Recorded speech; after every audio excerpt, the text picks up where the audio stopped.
हर हर महादेव। आज का विषय है मंदोदरी।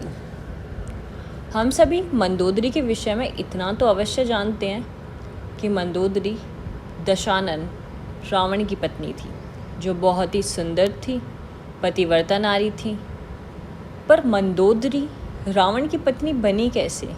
मंदोदरी का पूर्व जन्म कैसा था? वो कौन थी? आइए चलो जानते हैं। मंदोदरी कि जब शादी रावण से हुई तो उस जन्म में मंदोदरी मायासुर और हेमा की पुत्री थी। इससे पूर्व जन्म में मंदोदरी क्या थी, आइए बताते हैं।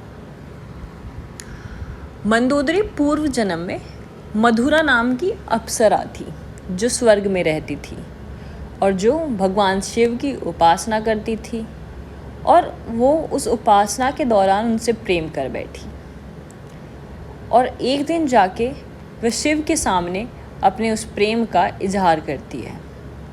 शिव उसे ठुकरा देते हैं, क्योंकि वह अपनी पत्नी पार्वती सती से बहुत प्रेम करते हैं।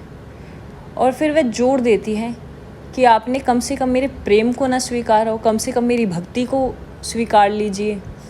तो उस समय नृत्य और संगीत ये उपासना के प्रकार हुआ करते थे। तो मधुरा क्या करती है, वो भगवान शिव के सामने नृत्य करती है, और तभी वहाँ पे माता पार्वती प्रवेश करती हैं। माता पार्वती देखती हैं कि नृत्य करके हमारे महादेव को लुभाना चाह रही है, इसलिए वह आते ही बिना किसी बात के हाव और ताव देखे बिना उसे श्राप दे देती है और उसे मेंढक बना देती है। अब महादेव को यह बात अनुचित लगी कि इसमें इसका कुछ दोष थोड़ी ना था। ये तो सिर्फ अपनी भक्ति उपासना कर रही थी, प्रेम कर रही थी। जो प्रेम मैंने ठुकरा दिया, इसने वो स्वीकार कर लिया। अब इसके उपासना का यह दंड देना इसे ठीक नहीं। पर माता पार्वती ने श्राप दिया है तो वो सिद्ध होना आवश्यक है। इसलिए भगवान ने माता पार्वती से कहा कि तुम इसकी श्राप की अवधि कम कर दो। तो माता पार्वती उस श्राप की अवधि 12 वर्ष तक कर देती है। उस 12 वर्ष को कम करते ही जो मधुरा थी,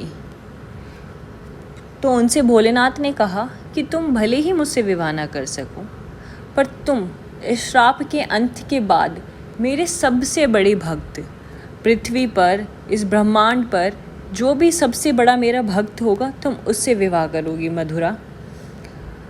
उसके बाद क्या, मधुरा धरती पर मेंढक का जीवन व्यतीत करने लगती है। 12 वर्ष पश्चात जब उसका श्राप खत्म होता है तो वह एक बालक, एक सुंदर बालिका का रूप ले लेती है, और वहीं भूमि पर महाराज मायासुर और महारानी हेमा को मिलती है। वो उसे घर लाते हैं, उसका पालन पोषण करते हैं, और बाद में विधि विधान के साथ दशानन रावण से मंदोदरी का विवाह होता है। बोलो हर हर महादेव।